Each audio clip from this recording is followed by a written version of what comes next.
All right, Gene. How was the weekend? It was good. It was a good weekend.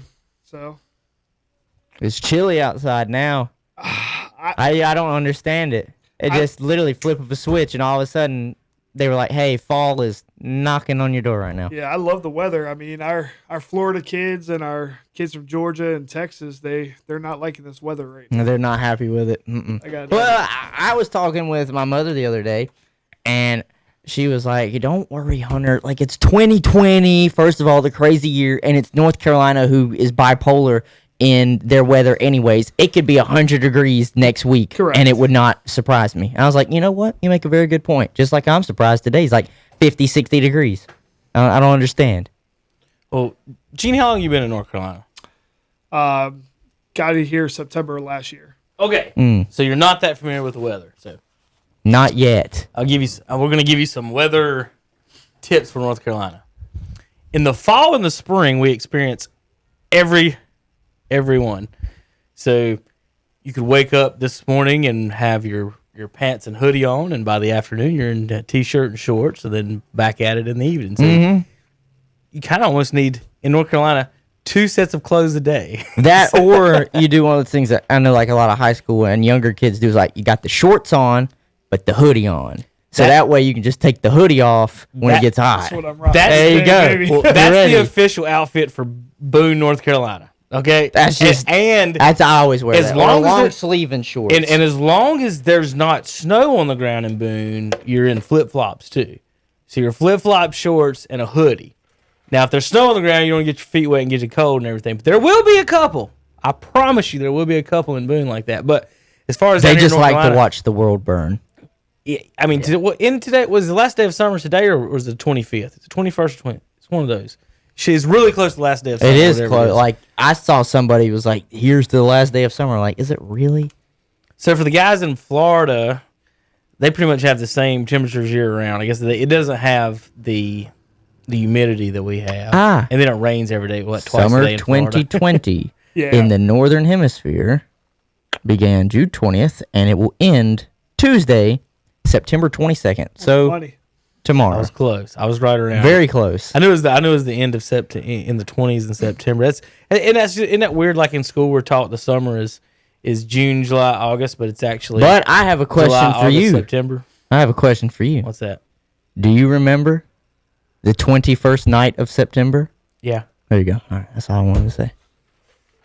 Do you really? Hey, yeah. Or you I wanna do really that? wanted to do that. Oh I my really wanted to do God. that because it was today. Hunter, I did. no one will ever I mistake got you on for an Twitter. Earth, Wind, and Fire Oh, expert. come on now. I got on Twitter today and somebody posted that, and I was Yeah. like, you know what? Gonna use it. You're right. I'm going to use that today. Just like, and you can mark it, when September is over and we have this show, I'm going to say, no, someone needs to wake up Billy Joel from, or no, what's his name? Billy Joe, whatever his last name is from Green Day. Armstrong, isn't it? Billy Joe Armstrong, yeah. Someone needs to wake him up because September's over. So you can count on that one when it hits October. Ladies and gentlemen, please send your complaints to P.O. Box 415, Cherryville, North Carolina. There will be no complaints. None. Golly. None. All right, That's culture. are you done with the dad jokes? Yeah, whatever. Fine. All right, Gene. Back to important. Back to stuff. business. Back to important stuff. So we were going over, talking about baseball coming up this spring and the weather.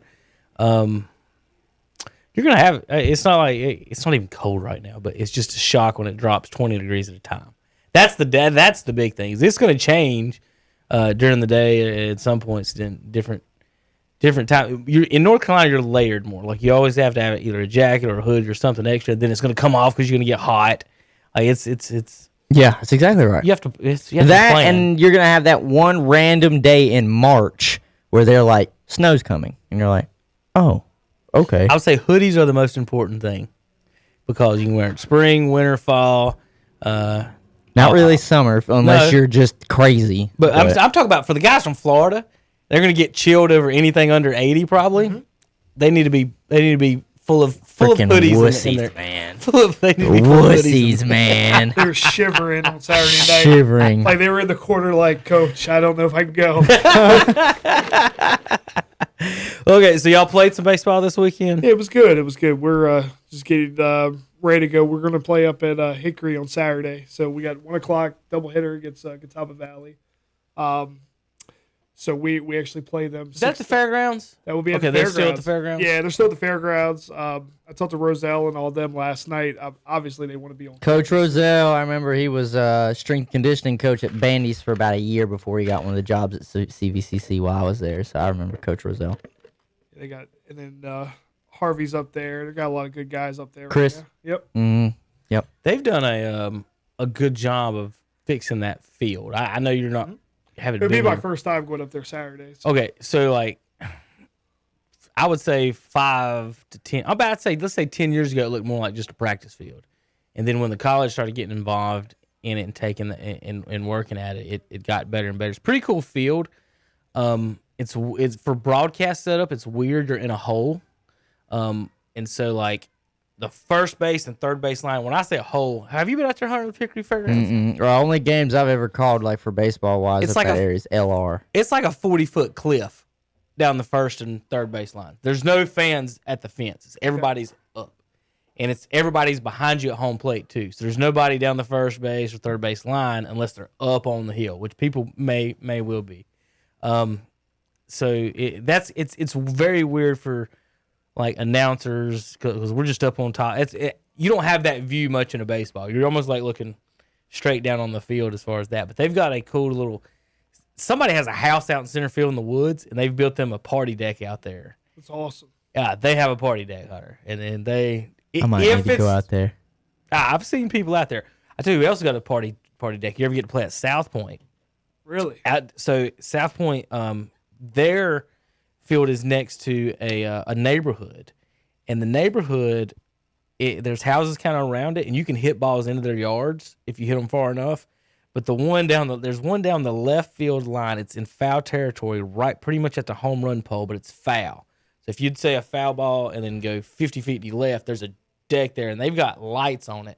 When someone hits one out, they'll hit the lights, and then they'll say home run, and they're all into it. Like they sit out there and watch baseball and stuff. So they've got a nice little pad out there. But yeah, CVCC's got the guy in center field now. He's 500 feet away, like maybe 600. He's way out there. Like he's not even close, but he can see it. He's partying.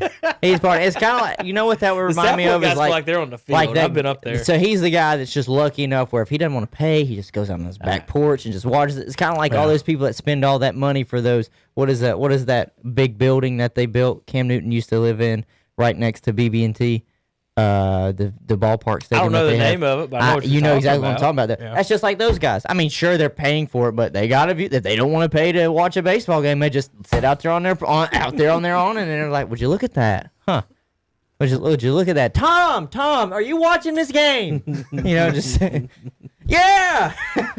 So is this a fishing shirt? Over Oh, here to the yeah. left? Is that what that looks like? Yeah, so that we got a couple fishing shirts. So if you click on it, there's a blue one too. What brought about the lime green as the secondary color? I don't know. That's a good question. Was this? That's a great idea. Is I like it. I mean, I love look, it stands out. Do not get me wrong, Oh, and I it's like it. different. And I like it because it is different. You know, kind of like you're about to go and play CVCC this week, and they're going to be your traditional red, black, and white. Okay, that's pretty normal. And it would be this. They could say the same for you if all you had was blue, white, and maybe black. But you've got freaking neon green in it, so you're standing out from nowhere. Do you guys have a neon green kit? We don't, not yet. Dude, that would be sweet. That would be sweet. Or at least, like, it doesn't have to be all neon green. Maybe at least just, like, the tops. And then, of course, whatever you want to have the pants are. That would be really cool. That'd be really cool. I do like the neon green. But me and Kevin were in here brainstorming, too, about other branding ideas that you guys can do. we like to because play around. we like This to is play fun. around. And obviously, you have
Me and Hunter being silly for a minute. Hey, Yeah.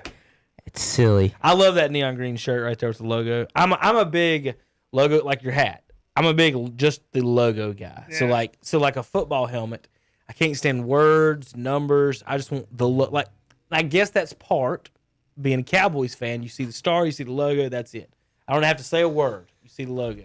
And but yeah, I love Until this one everybody right starts using the same generic logo, and then you're like, well, I can't really tell who that is. unless they start calling them teams the football team. See, I like that. I like the contrast with the blue That's and our the practice white. shirt. That's your practice shirt? Well, I really like that a lot. I think that looks really good. I mean, I like all of them. Don't get me wrong. But that one, I like that when there's like the base color and then it's like a whiteout almost of the logo and the letters. I really like that. Well, tell me what you guys got. Like, so what's the plan and what's going on right now as far as getting ready for the actual season coming up? Yeah, so the biggest thing right now, we got a couple out of competition, so not just playing ourselves. We have one game tomorrow night. We'll be at Tuckasegee Park, so it's kind of outside of Charlotte. It's right down from the Amazon distribution plant. We'll play at 5 o'clock there. Hopefully to get 9 innings in. They don't have lights there yet, so that's where Queens plays at.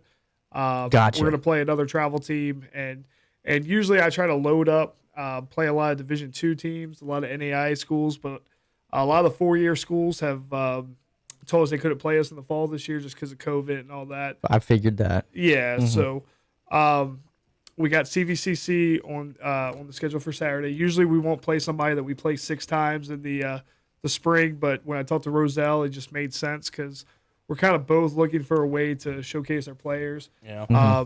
Obviously, he has more sophomores than I do. Try to get them out. In a couple more weeks, we're going to go to next week on Wednesday, we'll go to Moore Park in Mooresville. We'll play. That's a nice park. It is. That's a nice park. That's where the Spinners Never play. been there. Yeah, I've been there a couple times. It sits right there on the corner. Yes, So, yes. There's like a golf course that you can pass to get there too, over there in Mooresville. Yeah. But that's where the Spinners play. When I covered the Woodbat League for between North Carolina and Virginia, the Spinners, they were in that division. at Southern Collegiate League. Yeah. What is the Spinners logo? What is the spinner? It has to do with some sort of textile thing that Mooresville was known for because it was like literally it looks almost like a spool It's like of a spindle, thread, yeah. like a spindle. Yeah. Okay. So then they just called the Spinners, and they draw a very good it's fun crowd. to go there. They draw a very good crowd, and it's something to do in Mooresville, really. You know, what's crazy about those Woodbat leagues, they end up with a pretty good crowds, like more than like some minor league ballparks. So Yeah. it's kinda Well, and I'm pretty weird. excited too because we got their catcher from the Mooresville Spinners. He's a transfer from Lenore, Ryan, and I mean they called him Crash Davis. Name's Davis Turner. But yeah, he's got kind of the prototypical story of a catcher bouncing back from a Division II school. So it's definitely kind of cool. Hopefully we get some local fans from Mooresville come out next Wednesday for him. Right. We're going to go down to Chester County, down South Carolina, play a doubleheader October 14th, and then we finish up with Flodar on Halloween at the Blowfish Stadium in Lexington. So we'll play a neutral site game. So would you consider those exhibition games? Yeah, they don't count for the regular season. Yeah. And then the first week of November all the way to November 8th, we'll do like a Yeti World Series where we'll split the team up, and we'll do that up at Kings Mountain. So Okay. yeah, so right now we're practicing at Crest, but we'll do like a Yeti World Series. And So what's your roster size look like right now? right now, so we had 75 started off in the fall. Which crazy part is we're one of the smaller teams in North Carolina, which kind of blows my mind. Did you say 75? There's 4 teams that have over 100 right now. for Is this For JuCo. for JuCo? And Okay. the problem is that these aren't all recruited guys. These are No. guys that are coming in because they're transfers. These are guys that are coming in because they got pushed aside because of COVID, because they Right. waited too long in the recruiting process. But we're down to 54 right now. Okay. Some guys didn't show up first day of class. Some guys just not for them. Good news is that all the local guys are still with us, which is good. That's very good. So that's See, guys, you want to be a student athlete, you got to show up for class. yeah, that's the you have. You didn't show up for My mind class. is blown by the number of people for a baseball program. I guess that's just because you don't see like if you watch like they put maybe the College World Series or something on television, you don't see 75 So kids. what's your active roster like? Yeah, so we'll be between 30 and 40. Okay. And that's just who dresses. Yeah, and what happens is, like, for example, like Kentucky right now, Kentucky has 58, but you're never going to see 58 on the roster. That's what they have at fall, and they're in small groups, so you'll never see 58 at one time. Okay. For them, but a lot of guys in the Power Fives, I mean, they're somewhere between 50. I mean, even when I was at Dartmouth, we were over 40. And people they just don't realize that unless they go out. I'm like, because to me, just I've never been in college baseball or anything like that at all. But to just knowing the major league rosters at 25, and to hear anything above that would be. Just, I guess that makes sense though, because of course like you said, some of these kids that are on your team, they couldn't help that they were in the situation. Like you said, they weren't recruited. Yeah, the transfers and they got pushed out of their programs and stuff because of COVID, which is understandable. But if you think about it too, numbers wise. Say somebody does go down, you kind of need somebody, and bullpens, sometimes they need to be deep. Well, and we're kind of also in the situation where, like, we have a couple guys from Miami where they would never showed up if it wasn't for COVID, because one of the young men, he was committed to a Division I school in Florida at Bethune-Cookman, and I got a phone call from Jonathan Hernandez, their head coach at Bethune, and he's like, I have all of my outfielders coming back. They're all fifth-year seniors. Yeah. So with that being said, now he's got to find junior colleges to push these guys to. We have a center fielder from North Carolina A&T that got to got pushed to the wayside because they just want him to be a pitcher only, a PO, and he's a really good two-way guy. You kind of hear stories all the time, but we're very freshman-heavy too on the other side. So we have about 10 transfers coming in, and then the rest are all freshmen. And even though they're transfers because of COVID, they're still a freshman on the field. Okay. So. Trying to think. Where are you at on those two-way players? You just brought up that. It's an interesting question that I have. Where are you as far as coaching? Like, do you like two-way players? Do you tend to push them more towards pitching or hitting, or is it a individual type thing? It depends. So, for best example, we have a young man from Chase. He's a really good ball player. When I recruited him, he was 81, 82 from the right side. Not going to blow anybody away. Came into camp, was about 83, 84. Last couple of weeks, he's made a jump. He's got up to 87. And we kind of had a talk. You have a bigger opportunity to go play at a 4-year school if you become a PO and stop trying to swing the bat too. I hate taking a bet out, of a guy's hand, but if he's going to get more interest being a PO, it's a little bit easier to push him that way. So that's kind of what we lean towards him. Now we also have a local kid from Burns who, we got to keep the bat in his hands because that might be his best opportunity to go. But he's a guy who I could bring in situations and he can come in and shut the door for us. It just depends. Okay. At my last JuCo, we have only had 2 guys that can really do it. Yeah. It's not easy to do. I just didn't know if there was a certain philosophy like one coach might have as opposed to others. And the reason I ask is I went to, there's a picture of him up there, went to high school with a kid from here in Cherryville, and he was the National Player of the Year, American Legion, 28 home runs, 35 games. That's sick. That's a lot. The That's a big Braves bat. made him a pitcher. Oh. Because he threw 90. He could get up to 92 and 93 and once in double it once he got into it, but he was right at 90, right-handed pitcher. But I'm talking super athlete. So like not only was, so he's center fielder and like I said, 28 homers in 35 games. Now this is when the bats were better, obviously, but still that's smoking the baseball. And he was drafted originally by Tampa out of high school. He wanted to be a Tar Heel, okay? Turned it down, went to JuCo up here in Lenoir. Okay. So he goes there for 2 years, and then he goes to Carolina. Well, the whole time, every year he got drafted, okay? So when he finally leaves Carolina, he's drafted by the Braves, and they turned him into, while he was at the other schools, he was DHing when he wasn't pitching, okay?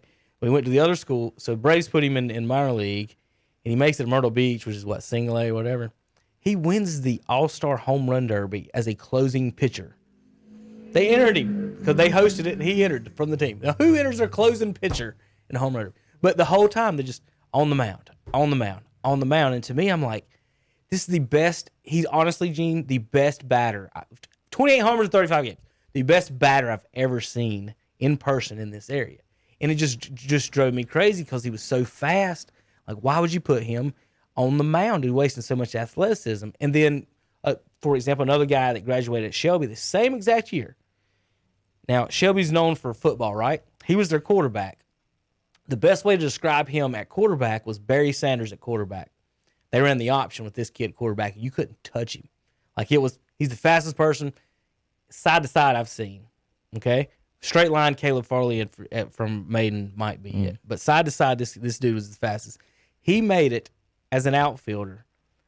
He played 4 years in the majors, Kansas City and Cincinnati, and made it. And he was nowhere near as close a hitter as the kid that I played with here from Cherryville. But that kid stayed on the mound. And I was just always wondering, and that was during the Braves when they were all, pitchers.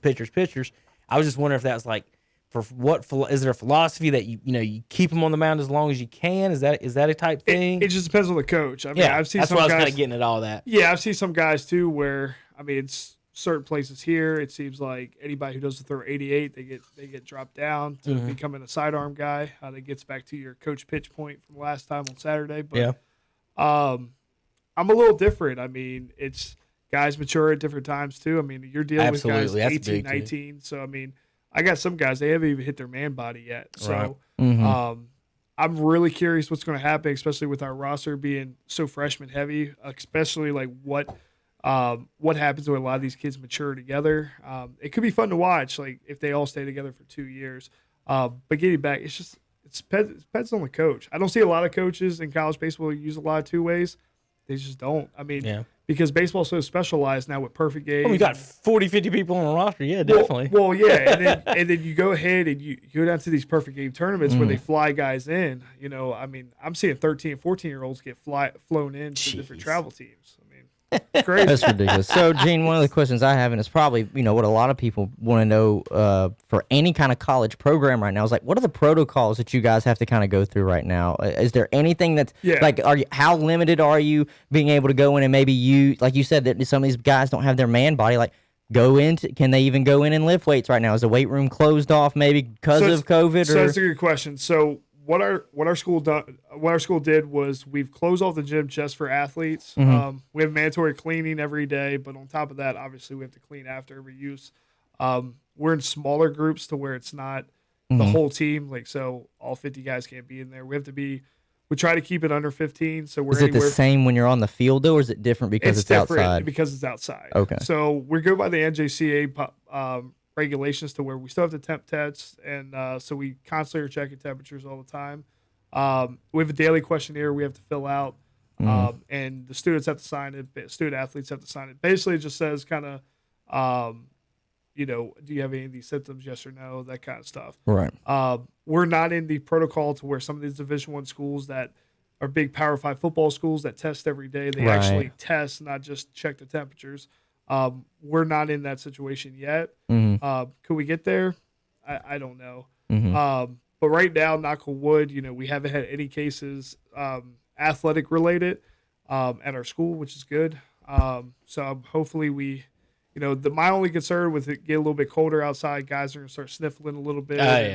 Stuff's going to come up because, it's becoming flu season. And that's pretty much my biggest concern. I mean, we're almost halfway through the fall.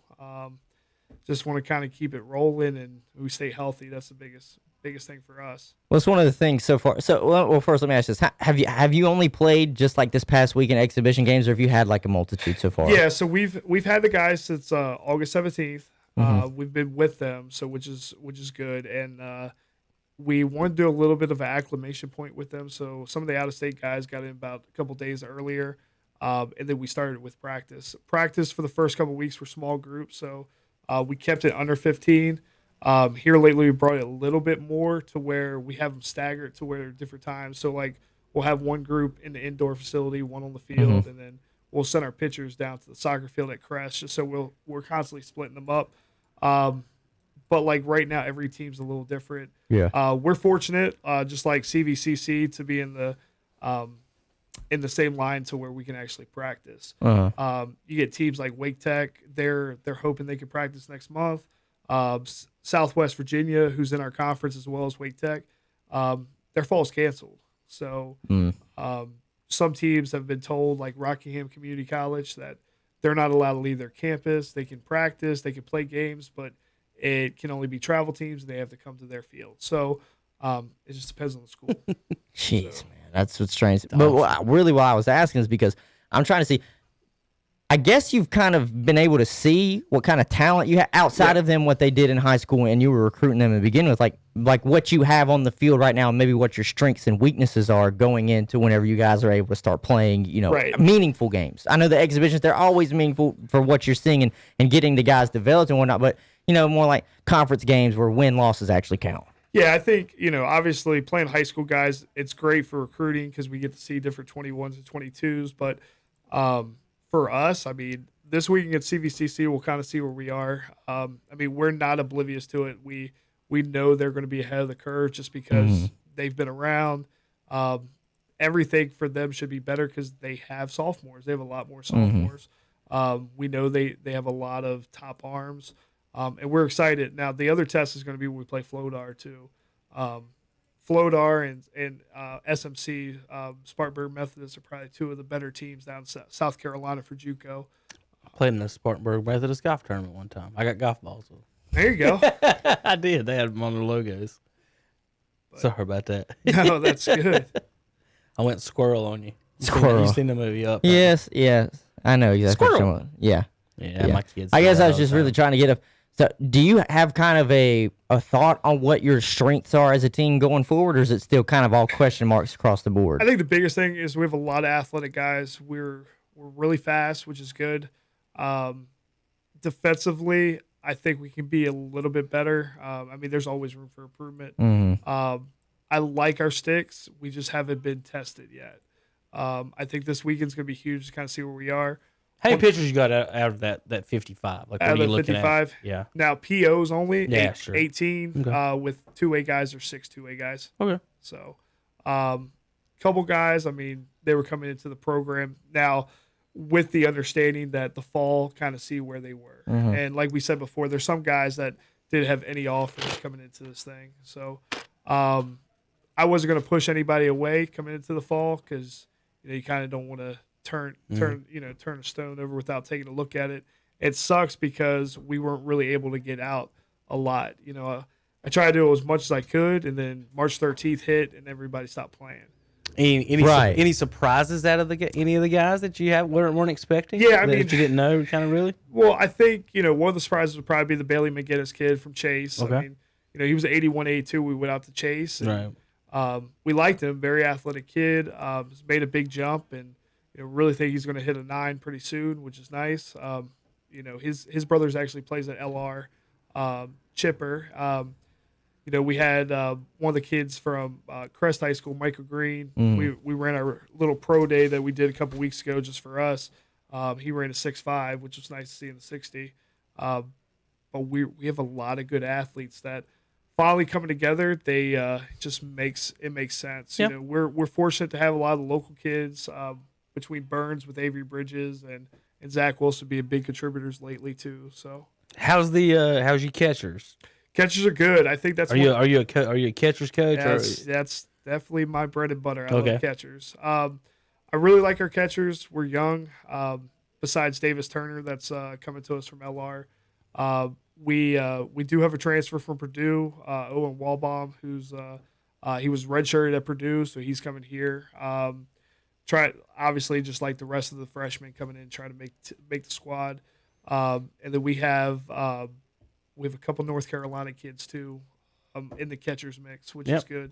Now with Burns' catcher Zach Wilson, he got moved to shortstop. See, at Burns he played shortstop, he pitched, and he also caught. So I had to make a decision with him. He's never had a full year without catching, so we, took him from behind the plate and. He says he feel best that he's felt in a long time.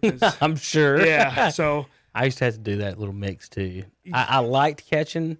It wasn't as fun as shortstop. I loved playing shortstop. Yeah, it's just tough. I mean, and we were fortunate with Raleigh Cash, another Crest kid that kind of fell into our lap. He was already committed to go to UNC Charlotte for academics. He was, a real high academic kid. He was Say Riley Cash. Riley Yeah, I Cash. know. I know you're talking about. I did some of his Legion games. Him and you said Green, right? Yeah, Michael Green. Yeah, so Riley's coming, which is good. He definitely adds a little bang to our lineup, which is nice. He's fast as well with Michael Green.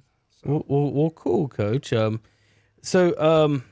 Connor, you got any other? The only question I was gonna have, is you brought your, you said you're freshman heavy, very freshman heavy. Whether they're transfers or guys that you recruited, was it difficult to really get a gauge of their skill level with games being stopped this year? Essentially, maybe 2 or 3 games were even played for some areas, and then they just put a complete stoppage, or some schools didn't even get their baseball season in. It's a good question. Absolutely. It just depends on where they come from, too. Mm-hmm. So, like, for example, we have one kid he's from Pennsylvania to where he didn't really get anything in this year. Yeah. And, we were really high on the kid. He's coming in, bigger kid, won a state title in football at Thomas Jefferson up in Pittsburgh, but took about a week and a half to adjust, and he finally got some glasses last week, and, I mean, he's seeing the baseball. It literally looks like a balloon right now. Hey, to him. people, these things help. That's right. If you don't, ask Jameis, okay? He went and got his eyes fixed. Yeah, I want to see what Jameis does. Let's see,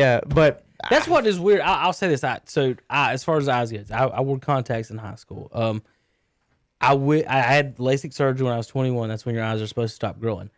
If kids could get that, it's a game changer. It really is, Mm-hmm. and just to be able to. So, for example, in college, I was going to try, but we just didn't do it. I missed the tryouts freshman year, and it was my fault, but it wasn't my fault. I was trying out with 2 other guys, and they're the ones that were the contact with the coach, and I'm just trying to walk on and whatever. And they didn't tell me the first day of trials, so I come up the second day like a jackwagon. And so I actually did pretty decent. I was kind of proud of myself with no practice, whatever. But I had the surgery that like the summer after that, and then we would go hit after that, and it's just you just seeing the ball. Like it used to be to me, it used to look like a softball, like a blur. Mm-hmm. So if somebody threw a softball, that's what it looked like. And then when you put it on and it just tightened up, I was like, God, because I wore contacts when I hit, so it was just you know the difference. You got glasses, yeah. It's just totally different being able to see with the. I know. I woke up the other day and was walking through the house just without my glasses on, and I was like, man, it's crazy to think by like 8 or 9 years old, I just thought this was normal. I was like, everything just looks this way, and then it was like, oh, glasses. Oh, okay. I did, in junior high one time though, I had I wasn't playing right, so I was just on the bench and. Wasn't expecting to play at all. Right. So we go to Bessemer, and I had an eye doctor's appointment that day, and he dilated my eyes. Oh, no. So I'm sitting there on the bench before the game with my not reading glasses, my regular school glasses, and those big dark things. Coach's like, what are you doing, Hastings? I'm like, just getting ready to warm up here. He goes, can you see? And I was like, yeah, kind of. Why? He goes, well, I got you down as DH today. I'm like, I can't see. I can't see. We're just going to go out here and swing blind. But I hadn't played all year. So I was like, I'm good. I got 2 hits, 2 singles. I just struck out. One time. The blind DH. Even a blind squirrel gets a nut. Their pitching wasn't that Twice. good. Twice. Their pitching wasn't that good. Well, technically, even a dead clock's right. We might have won like 15-2 on that one. Their team was not good. So that was the reason probably I got to play that day. But yeah, I sat down with my eyes dilated and looking over like a 70-year-old lady. And yeah. My boys, you're DH today. Fuck. I can't see. Okay, coach, I'm ready. I hope I do well. I hope I do well. All right. So, what's the timetable news on your field and the softball field? Good question. So we got some exciting news. So it looks like right now everything's in Raleigh at the state office. We're hoping that we're going to send it out in the newspaper in the Shelby Star in the next couple of days. Once that goes out, it's a 30-day process to award a bid. Mm-hmm. When that happens, usually takes about 2 weeks to mobilize. So we're hoping for the end of October for them to break ground on the field. Right now, timetable-wise, it's looking more that we'd be able to play on our field the following fall. So the fall of 21. So maybe not this spring. Maybe not. Our president, Dr. Jason Hurst, is really optimistic that we're at least going to get the back end of our schedule in at home. I'm hoping so because, trust me, being at home would be a lot better than begging people for a field. I was So- about to say, what's the contingency on that? If are we just begging for fields? Or, Well, I know it's tough. You can't just go to Gardner Webb or. Well, that's what we talked like, about last time when I was competition. leaving. So if Right. anybody's listening and you got a farm or know somebody who's wants to have a college baseball team, just show up. Let me know, because a lot of high school programs aren't probably going to be able to allow us to use their field in January. 'Cause Yeah. we're allowed to start practicing right after New Year's, and our first week is January 22nd. So I'll be honest, as a former high school coach, I wouldn't want to have a team use my field Oh yeah. that early in the season. Yeah, they don't want Right. you messing up the field and everything. And now with the way the high school schedules is fall back now, no. It's Hunter, I know you're a little further away from Cleveland County. I recommended trying down here. I don't know, that's. I was just trying to think of big fields that's big enough, because these guys just can't come out here to a 300-foot field or 200-foot field or whatever. I do. Trine's got a big field over there. It's 330, 360. There may be a church or two around that has a couple big ones from that played back in the day, like the big softballs. Yeah, and we that's like I was saying. I can't recommend any off the top of my head though. There was a church around Polkville that one of our parents did a lot of work to the field, and long story short, all the grass that we had planted and all that got tore up. So that kind of got X really quick. We were getting ready to put a brand new mound in, and I had guys going out. When we went out there, it was tore back up for a softball field. And I'm like, we just did all this work. So that's kind of where we are right now. Like I said, we really hope we can be able to practice and play at our school. Just being on campus. I mean, even here from Roselle, I mean, they're not on campus, so Yeah. it's just such a selling point too. Once Oh, you have guys- absolutely. Yeah, you want to go play where at home, and So, I guess you're obviously going to, have a bid out for who wants to come in and build the stadium. Do you have a design already marked up? We do have a design already. Okay. It's pretty sweet. So I'm excited. So it's if you've been on campus before, right where that the softball field is now. yep, I know where you're at. So the field house there is going to still stay, that little field house.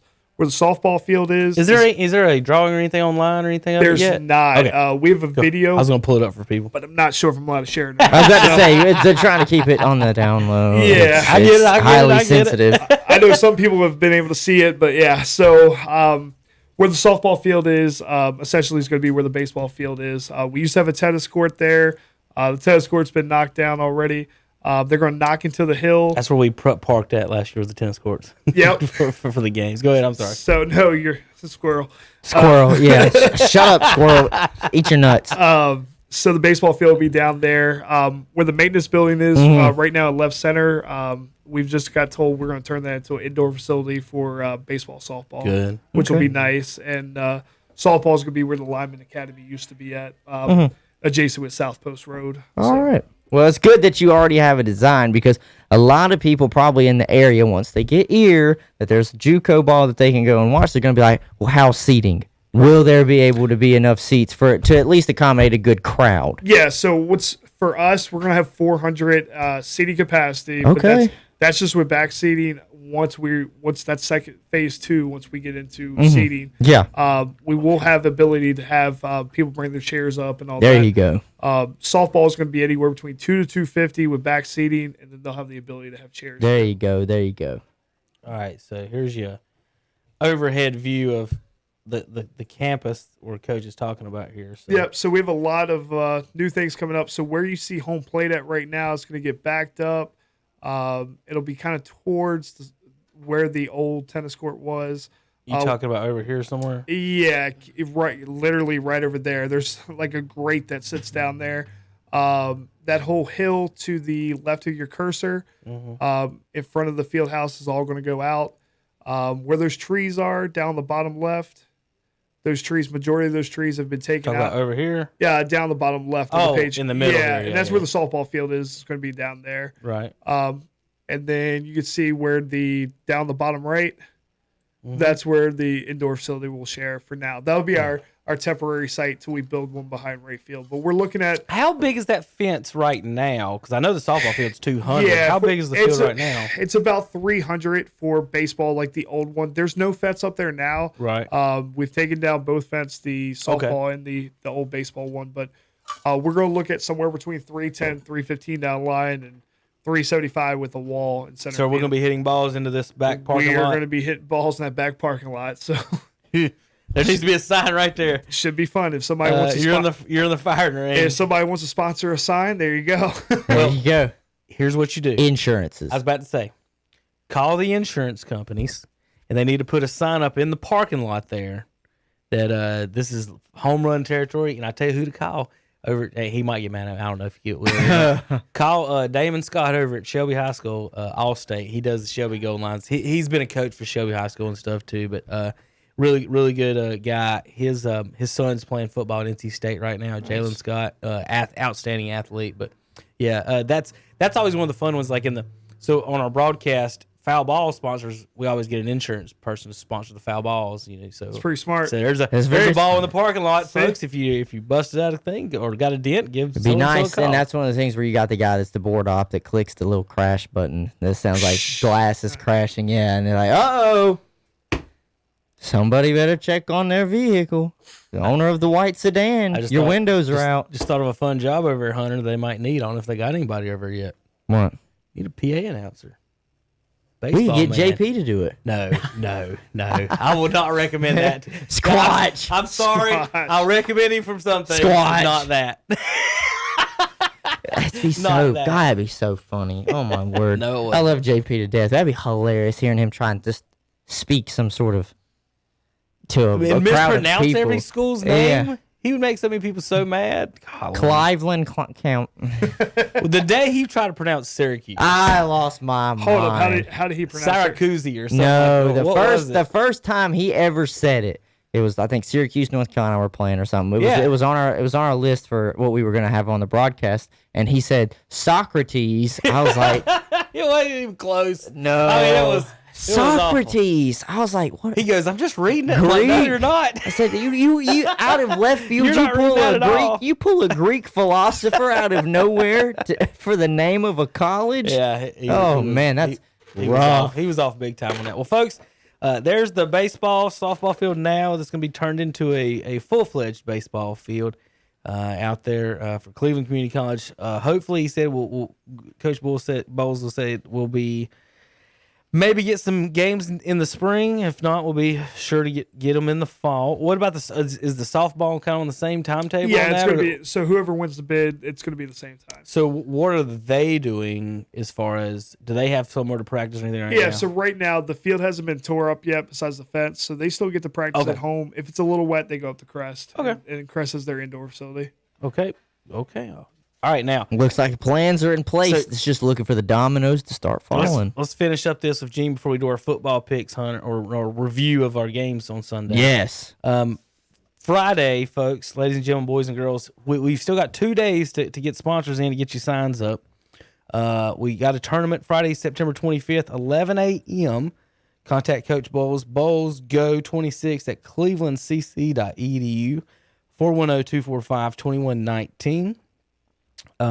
It starts at 11 a.m. over at the Cleveland Country Club. Registration begins at 9:30. Is there lunch? There is. There's going to be a box lunch, but with the email address, I actually talked to IT. I'm going to be switching my email address pretty soon because it's Bowles G. It's a 026, and that's why I've been missing out on some emails. Go. I bet people think it's Go. It is. That's what everybody thinks. They were like, "Is that your middle initial?" And it's so it's Bowles G026 at clevelandcc.edu. If you have any questions, just email me, or probably best would be to text or call 410-245-2219. Still have plenty of spots for sponsors and plenty of spots for foursomes as well. Now what we're going to have, folks, ladies and gentlemen, we're going to broadcast from this tournament. Some live coverage there that's the 9th hole, right, Hunter? That you were at that? No, 9th that was the 8th. Was that 18 or 9? No. I think it was that was 9. Yeah, that was. I think it was. It was 18. I don't know. We did two different ones. There's different holes. I know for the flags don't just say 18 and 9. Some of them do. Not all of them. I know not all of them, but some of them do. Some of them. That is the 18th hole because we were at the 9th at Woodbridge, so we'll be on the 18th hole. From the clubhouse broadcasting. Hunter and Andre and hopefully one or two more will be with you. I got to round them up. Our team is 3/4 together. Gene, did you give me an age on that? 60. Yes. My ringer is in play. Let's go. He's 63, so he's right between 60 and 65. So it's a key thing you got to know, Hunter. So seniors, if they can hit at 60, I got a guy who hits it as far as I do, who's 63. So I can put him up on the seniors I don't even have to tee off most of the time. He's thought this through. Listen, I've played in some of these tournaments before.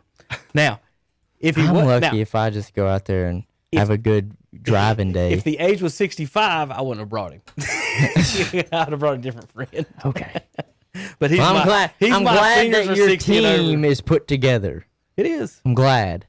The golf team is put together. The broadcast team, not so much. 2/3 or 2/4 of the way full. Now, Gene, do you have any special rules or anything that you know of? We don't. Just it's gonna be captain's choice. Straight up. Straight Are you up. Gonna do any?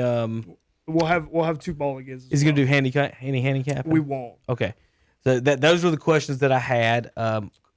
Every golf tournament is different. Some people you take your handicaps and you do the adjustments. Some of them do straight up.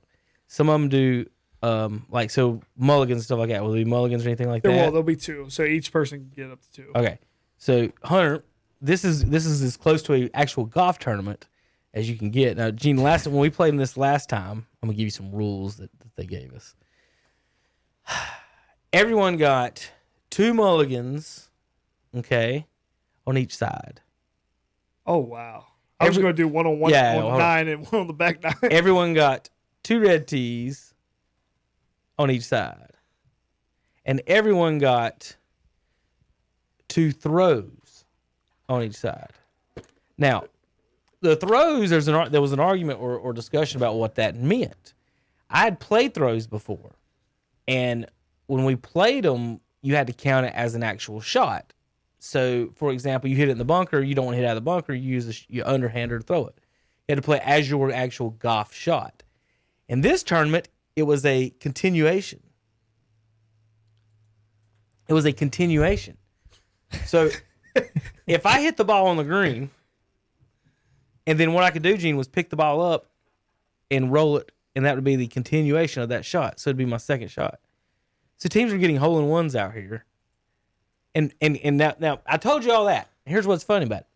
Our team didn't know the rules.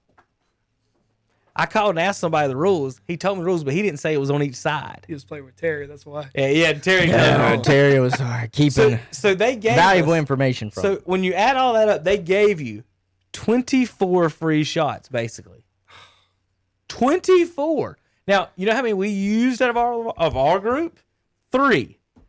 So we lost from first place by exactly 21 shots. And we were like, I wonder if we could have played. We didn't know the rules. We just played. We played kind of regular golf, and everybody got 1 mulligan and 1 thing. And it was 2 on each side and two throws. So all the other teams were coming in with, I think 42 was the winning score. And I'm like, all right, who equaled 4 par 4s? Like, how did this happen? And that's what they were saying. They was like, because you get to roll it, the continuations. And it just blew my mind. I'm like, that's not golf. Like, if you throw it as an actual shot, I got an argument with you. But mulligans are fine because you're actually hitting a real golf ball, a real golf shot. So I was just wondering if there's any wild ass rules. One of them, you ever heard of the string rule? Yeah. Get 10 feet and it gets shorter and shorter and shorter as you play. We had one where it was a funky putter hole where you didn't get to use your own putter. You had to draw out of a hat. And they had like old putters, a pink putter, a mallet, like a croquet mallet, and just all kinds of weird stuff. And whatever you drew, that's what you had to put on that hole with. So that was kind of a weird one too that I've played. But just wondering if there's any other stuff like that. So Hunter, I think we're ready. I think my team's good. Well, you better be. I got 3 good golfers and 1 questionable. You better. And the be. only reason I'm bringing him, this is it's really weird and random, is that he's actually a good basketball player, and he just now took up golf. But what he does, he putts extremely well. He walks up, but he doesn't take practice shots. He doesn't watch other people. He just walks up, lines it up, and hits it. And by God, he hits by half his damn putts. But he'll shoot 95, but he'll hit half his putts. So I'm bringing in a putting ringer. Better hope it pays off. We're going to come in 5th, Hunter. Just write it down. 5th. Not even first. I hope we win. 5th. I hope we 5 win. teams, baby. I hope we win. I hope we Pray win. for the worst. Yeah, how many teams you got right now? Do you know? Right now, paid up, we got 6 that have paid I was in about to full. say you're not gonna have anything paid up right. How many you got registered right now? Registered, we have 16. Okay, that'll be a lot closer to what you have. Yeah, I'm not. Nobody pays, especially if you're if that's somewhere different, like in wherever you're from, not North Carolina. Yeah, I'm They still pay getting until they used to walk this. up. There's no. That's for a prepaying. lot of things.